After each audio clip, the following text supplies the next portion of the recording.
हमसे जुड़ने के लिए। राकेश बेदी साहब जुड़ गए हैं, आपका बहुत बहुत स्वागत है राकेश जी। लेकिन ये जो इस वक्त जो समय है, ये एक भावपूर्ण भावभीनी श्रद्धांजलि प्रस्तुत करने का है आशा ताई को।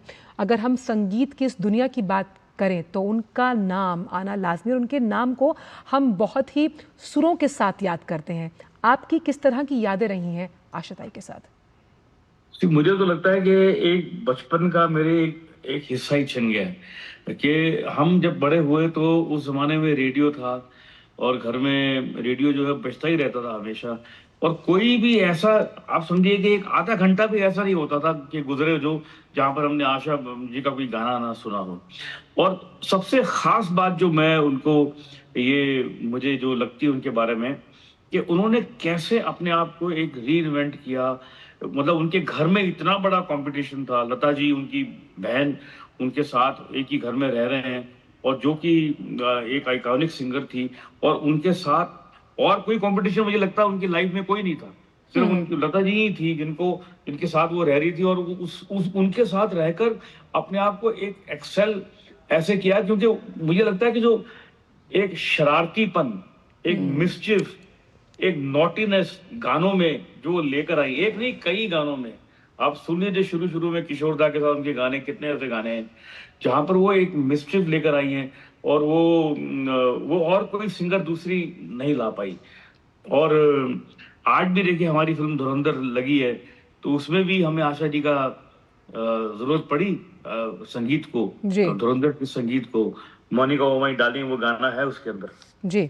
तो जिस तरह से आप अपनी फिल्म में कहते हैं राकेश जी की बच्चा है तू मेरा, उसी तरह से आशा ताई जो उनसे जूनियर भी थे, उनके साथ इसी तरह का व्यवहार था। व्यवहारिक तौर पर भी वो अपने इस चुलबुलेपन के लिए जानी जाती थी और बहुत अडेप्टिव थी, पानी की तरह अपनी जगह को बना लेना। और शायद चाहे हम अदाकारी की बात करें, चाहे हम गायकी की बात करें, तो ये बहुत ज़रूरी होता है, और ये बात आशा ताई भली भांति जानती थी।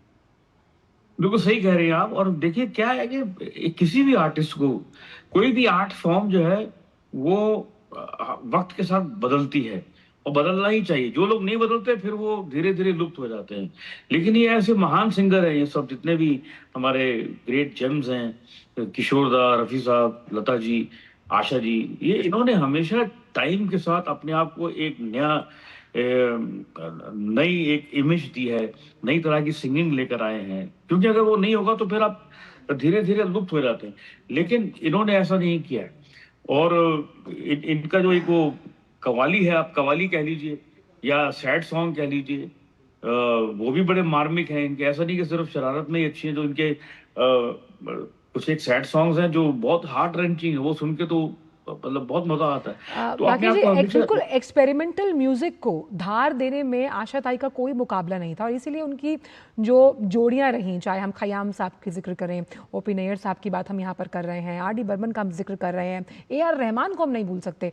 तो ये एक्सपेरिमेंटल ट्विस्ट जो वो अपनी गायन शैली में लेकर आती थी, इसीलिए उनको बहुत अलग शख्सियत माना जाता था। अलग अलग जिन शैलियों में उन्होंने अपनी आवाज़ दी है। बिल्कुल बिल्कुल। और कई फिल्में तो ऐसी हैं जो कि उनके नाम के साथ जुड़ी हुई हैं। आप वो उस फिल्म को आशा जी से अलग ही नहीं कर सकते। तो जी ऐसी बहुत सारी उनकी सिंगिंग है जो। और उनकी एक कवाली है, निगाहें चुराने को जी चाहता है, मेरे फोन में वो कवाली है, मैं हर 3-4 दिन में सुनता हूँ। क्योंकि इतनी उनकी रेंडरिंग है, जो जिस जगह जगह पे जो वो सांस लेती हैं, और किस तरह से क्या मतलब अमेजिंग सिंगिंग है वो। मेरा बहुत फेवरेट गाना है। और साथ ही जिस तरह से उन्होंने गायन शैली को जब चुना, अभी और आप देखिए, आप उमराव जान से आशा भोसले को अलग कैसे कर सकते हैं? बिल्कुल। और उसके बगैर वो, you can't imagine that film. इसीलिए जब हम नया दौर की बात करते हैं, उमराव जान फिर रंगीला तक, ये जो सफ़र रहा, इसमें कई उतार चढ़ाव जैसे एक सिंगर के लिए आते हैं। वो एक लंबा आलाप लेता है, फिर वो नीचे आता है। इसी तरह उनकी ज़िंदगी में ये जो टर्निंग पॉइंट्स रहे हैं राकेश जी, उसने आने वाली पीढ़ियों में जो तमाम लोग सिंगर्स बनना चाहते हैं, वो उनके लिए एक प्रेरणा पुंज और मिसाल के तौर पर हमेशा याद की जाएंगी। बिल्कुल। आप देखिए आज की डेट में भी आप शाम को किसी डिस्कोथेक में अगर चले जाएंगे तो वहां पर 2-4 गाने तो आशा जी के बजने ही बजने हैं। दम मारो दम तो बजेगा ही बजेगा। जी शुक्रान। जी तो ऐसे 3-4 गाने उनके जो है, मतलब बहुत सारे गाने। लेकिन मतलब आज की जनरेशन के साथ भी उनका जुड़ाव उतना ही है जितना पहले था। बिल्कुल, आज की जनरेशन के साथ चाहे जुड़ाव की बात करें, चाहे यूथ जनरेशन की बात करें, और ये जुड़ाव बताता है कि आशा ताई हमेशा अपने फैंस की और उनके चाहने वालों के दिलों में हमेशा ज़िंदा रहेंगी। बहुत-बहुत शुक्रिया राकेश जी, हमसे जुड़ने के लिए और अपने विचारों को साझा करने के लिए।